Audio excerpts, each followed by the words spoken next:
तिकडे चालणारे भाषण काय बोलणारे, सारखं सारखं तेच बोलताय, आम्ही तेच ऐकणारे, काय फायदा आहे? फायदा होतो. आज नाही कळणार, 5 वर्षांनी 10 वर्षांनी कळेल, फायदा होतो. मी इथं शाळेतनं काय शिकता येईल आणि कसं मोठा होता येईल हे सांगते. सर, यूपीएससीच्या परीक्षेत जेव्हा आपण एंट्री करतो ना, एमपीएससी यूपीएससी मध्ये सांगितलं जातं 5वी ते 10वीची स्टेट बोर्डची पुस्तकं वाचा, सीबीएसईची पुस्तकं वाचा. शिक्षण तेच, तुम्ही आता जे शिकताय गणित, मराठी, विज्ञान, भूगोल जे सगळं असतं ते परत तीच पुस्तकं 12वी नंतर, ज्युनियर कॉलेज नंतर, सिनियर कॉलेज नंतर वाचायला लागतात. तेव्हा मात्र पुढे करण्यापेक्षा आता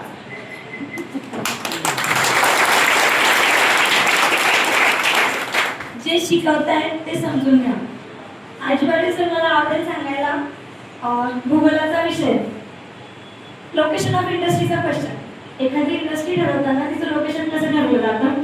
यूपीएससी मेन्समध्ये क्वेश्चन होता, अल्फ्रेडचा लॉ येतो की त्याच्यामध्ये लोकेशन ऑफ इंडस्ट्री कसं चेंज होतं, मॉडर्न इंडस्ट्री कशा चेंज होत आहे, 1 मार्काचा क्वेश्चन. यूपीएससी करणं अवघड आहे, अतिशय सोपं नाही, पण अतिशय अशक्य पण नाही.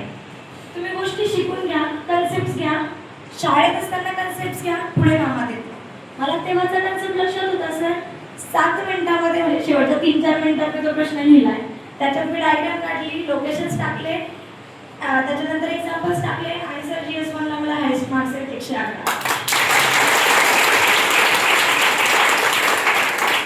हिस्ट्री कधीच आवडायचा नाही, कारण समजायचा नाही. Thanks to Pathan sir, thanks to Jay Patil sir. इंग्रजी सोबत हिस्ट्री किती उत्तमरित्या शिकवलं जाऊ शकतं. केप ऑफ गुड होपला कळसा घालून कोलंबस कसा येतोय, कसा आफ्रिका वेगळा होतोय हे लक्षात स्टोरी रूपातच राहतं. यूपीएससी मध्ये तसंच विचारलं जाते. हिस्ट्री कशी डेट्स वाईज लक्षात ठेवण्यापेक्षा इव्हेंट्स वाईज कशी लक्षात ठेवायची हे शाळेत शिकवलं जातं. त्यासाठी शाळा आणि शिक्षक महत्त्वाचे. इंग्रजीची भीती माझ्यासोबत सगळ्यांना असेल, मलाही होती, पण ती बोलून बोलून कशी काढली जाईल ते महत्त्वाचं. आणि सर, जसं मराठीचा विषय तुम्ही धरला तसं मी खरंच म्हणेन की भीती मला नेहमी असायची की मी जिल्हा परिषद शाळेत शिकलेली मुलगी 4थी पर्यंत, 5वी ते 10वी इकडे मराठी मीडियमला शिकलेली, 11वी-12वीला सायन्सला गेले. 5व्या दिवशी मी घरी म्हटलं मला जमत नाही, मी जाते गेली, कारण फिजिक्स कठीण वाटत होतं, केमिस्ट्री इंग्रजीत होतं, आपलं इंग्रजी चांगलं नाही. आई मला म्हणली अजून 3 दिवस काढ, मग बघू. 4थ्या दिवशी फिजिक्सची टेस्ट होती, मी क्लासमध्ये 3rd आले.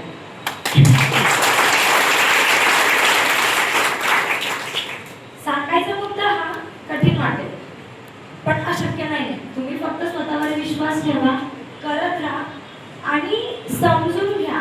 शाळेत फक्त पुस्तकं जी आहेत ती वाचून, परीक्षा लिहून आणि मार्क मिळवणं म्हणजे यश नाही. मला 10वीला चांगले मार्क मिळाले, 12वीला चांगले मार्क मिळाले. त्याच्यानंतर सर ग्रॅज्युएशनमध्ये पण माझ्यासोबत इंग्लिश मिडियमचे स्टुडंट्स होते ॲग्रिकल्चरला. जरी ॲग्रिकल्चरची डिग्री असली तरी त्याच्यात CBSE बोर्डचे स्टुडंट्स असायचे, इंग्लिश मिडियमचे स्टुडंट्स असायचे. तेव्हाही असत, आपण कुठून मुक्ताईनगर जळगावमधून आलेले लोक, पुणे मुंबईचे लोक आपल्यासोबत आहे, आपला काही निभाव लागणार नाही. फर्स्ट इयरचा रिझल्ट आल्यासारखे असेच बसलेले होते की बघू निवांत रिझल्ट काय लागतो ते, आणि सगळ्या म्हणतात कुठेतरी मुली नावाची मुलगी फर्स्ट आली.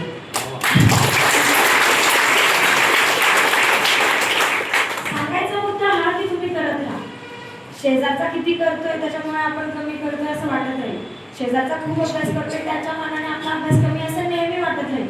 इंटरव्ह्यूच्या डे पर्यंत, माझा रिझल्ट येईपर्यंत मला असं वाटत होतं माझं हे करायचं राहिले, ते करायचं राहिले, पण जे करताय ते चांगलं करा. आणि सर, ग्रॅज्युएशनमध्ये first year to last year 8 semester I was topper, I was first in the class.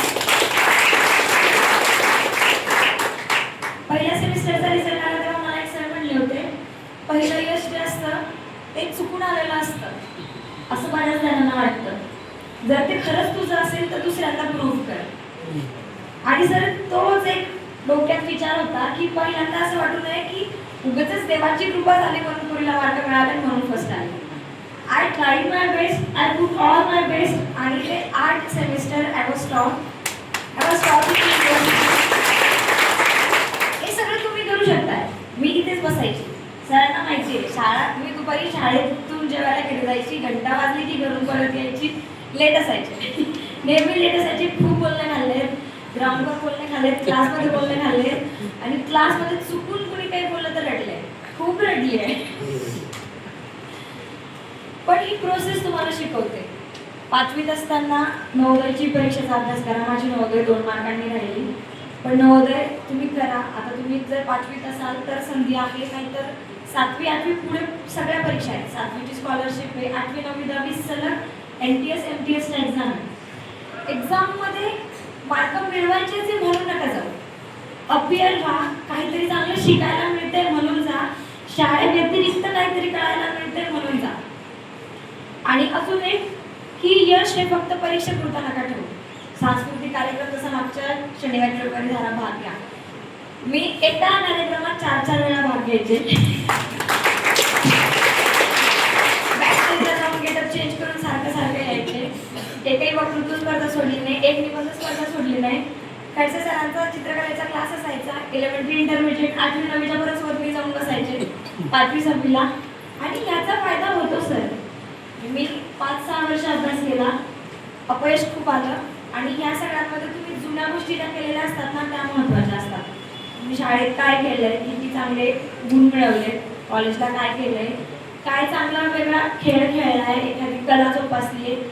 एक जर गुण तुमच्याकडे असला ना तर तुमचे अपयश तुम्हाला लांब करण्यामागे आणि यश जवळ करण्यामागे हेल्प होते.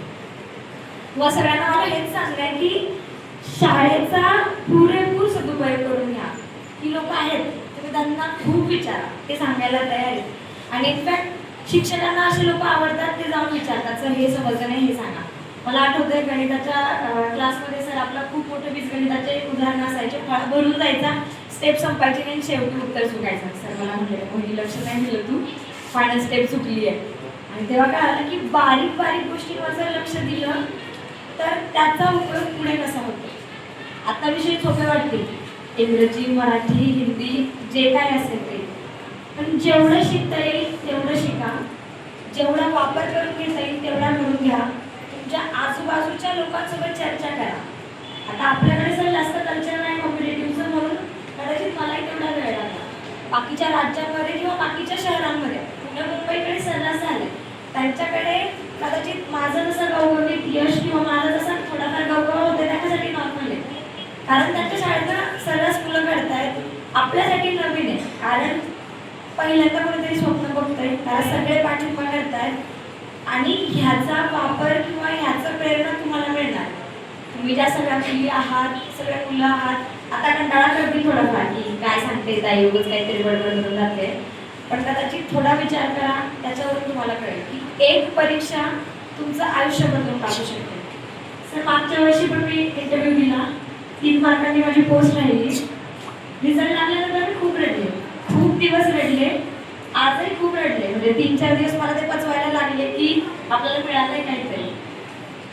रडत मी दोघं वेळेस होते. फरक एवढा होता की मागच्या वेळेस मला कोणी विचारत नव्हतं आणि आज तू केलं त्यांच्याबद्दल आदर आहेच, कारण आपलं यश सगळ्यांचं यश असतं. तुम्ही अभ्यास करता म्हणजे तुम्ही फक्त एकटे अभ्यास करत असतात, तुमचे आईवडील तुमच्या पाठीशी असतात, तुमचे मित्रमैत्रिणी सपोर्ट करणारे असतात, तुमचे शिक्षक असतात आणि आजूबाजूचे लोक. सर माझ्या डोक्यात ना पॉझिटिव्हिटी ती याच्यामुळे आली की हां ही करणार आहे, ही मुलगी करणार आहे. म्हणजे सबकॉन्शियस माइंड कसा चार्ज होतो. आता पुढे तुम्ही पुस्तकं वाचणारच की power of subconscious mind, power of positive thoughts. ते आजूबाजूकडनं येतात. तुझ्या शेजारचं मैत्रीण जर म्हणले अरे हे तुला छान आहे, ते तू चांगलं करशील, ते तुमच्या डोक्यात येतं की मला हे चांगलं जमतं, मी ते करणार आहे. एखादा मुलगा म्हणला तू हा खेळ चांगला खेळतोय, तू चांगला खेळशील, तुम्हाला येत नसलं तरी तुम्ही तो विचार करता की तुम्हाला चांगलं येणार आहे. आणि हाच विचार महत्त्वाचा आहे. आपण स्वतःसाठी, आपल्या शेजारच्यासाठी, मित्रमैत्रिणींसाठी कसा चांगला विचार देतोय, त्यांच्यासाठी कशी प्रेरणा वाढवतोय, पॉझिटिव्हिटी वाढवतोय आणि त्यातच हे बदल घडत असतात. सर हा प्रवास 5-6 वर्षाचा नव्हता, 5वी पासून, पहिलीपासून म्हणेल मी. माझ्या शिक्षकांनी जे एफर्ट्स घेतलेत, घरच्यांनी जो विश्वास दाखवला आहे की प्रत्येक स्टेपमध्ये काहीतरी नवीन करता येईल, करून दाखवता येईल आणि ह्या सगळ्या गोष्टींचा. त्याच्यामुळे मी तुम्हाला सगळ्यांना सांगेल की परीक्षांमध्ये भाग घ्या. फीस लागेल थोडीशी, पण त्या फीसपेक्षा सगळ्यात जास्त महत्त्वाचं आहे तुम्हाला येणारे एक्सपिरियन्स, तुम्हाला करता येणारे कष्ट आणि तुमची समजणारी जिद्द आणि चिकाटी. मलाही माहिती नव्हतं की मी UPSC करणार. सरांनी ठाकूर सरांनी मला सांगितलं MPSC इंटरव्ह्यूचा कॉल आलेला, मोहिनी पहिली पायरी UPSCच्या इंटरव्ह्यूसाठी अशीच तयारी करावी लागते. आता तेव्हा मला असं वाटलं सर की काय सर उगाचच काहीतरी सांगतात, म्हणजे तेव्हा वाटतं साहजिकच आहे. मलाही असं वाटेल की ताई आली काहीतरी बोलून गेली, पण याचा विचार करा, आपल्या शहरातनं आपल्या शाळेतनं आपल्याला कसं मोठं होता येईल. आणि इथं तुम्ही जे शिकताय इथं तुमची पायाभरणी होणार आहे. पुढे तुम्हाला फक्त कलरिंगचं आणि लॅमिनेशनचं शायनिंगचं काम होणार आहे, पीओपीचं काम होणार आहे. जे तुमचं फाउंडेशन आहे ते इकडे स्ट्रॉंग होणार आहे.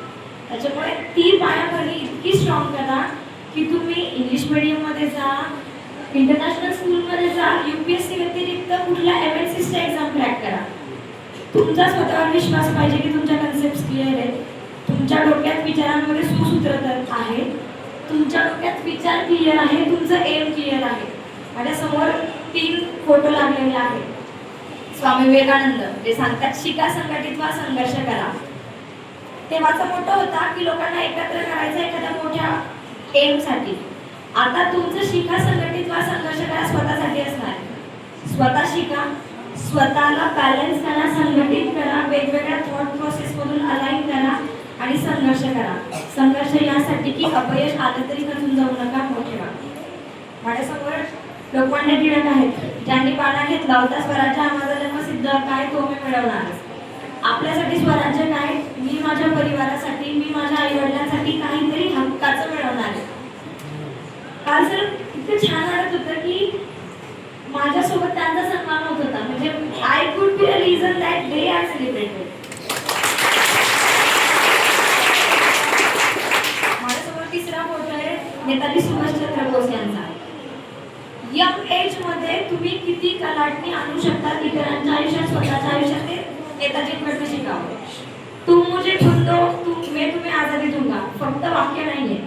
त्यांची ती तळमळ होती की युवकांना संघटित कसं करायचं. राणी झाशीची रेजिमेंट उभारली, त्याच्यातनं महिलांचं संघटीकरण करून महिला कशा फोरफ्रंटवर येतील, लढतील, स्वातंत्र्य लढ्यामध्ये कंट्रीब्यूट करतील, हे त्यांचं विजन होतं. माझ्यासमोर आहेत महामहिम प्रतिभाताई पाटील, आपल्या पहिला राष्ट्रपती. सगळ्या मुलींना आदर्श हात सांगेल की आता नारी शक्ती खूप मोठी होतीये. आता आपल्याला अपॉर्च्युनिटीज मिळतात, आपल्याला सबळ करणारे हात पुढे येत आहेत, आपल्याला पाठिंबा देणारी, पाठीचा कणा ताट करणारी माणसं पुढे येत आहेत. त्याचा खूप खूप वापर करून घ्या, त्याचा खूप सार्थ अभिमान बाळगा आणि या सगळ्या गोष्टींना तुमच्या प्रयत्नांची जोड द्या, यश नक्कीच मिळेल. एवढं बोलून मी माझे 2 शब्द थांबवते.